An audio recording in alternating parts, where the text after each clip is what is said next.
Welcome to the Tech Egg. Don't get scrambled. Enjoy the video. In this video, I will explain how to drift your BMW M2. First, ensure you are in a safe, open space, free from any obstacles or other vehicles. Next, fully disable your car's traction control system. This is crucial for initiating a drift.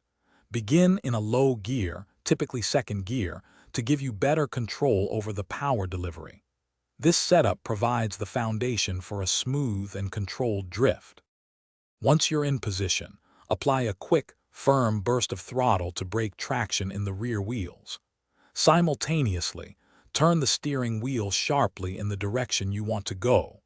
As the rear of the car begins to slide, you must immediately counter-steer by turning the wheel in the opposite direction. This quick reaction is key to maintaining balance and control throughout the drift. To maintain the drift, you'll need to modulate the throttle with precision. Less throttle will reduce the slide, while more will increase it. Make small, precise steering adjustments to guide the car through the turn. It's vital to look ahead to where you want the car to go, not directly at the front wheels. This helps your body and hands naturally follow the desired path.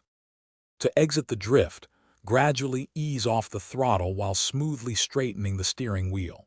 Allow the car to regain traction and settle back into a straight line. Drifting takes significant practice, so be patient and consistent with your attempts.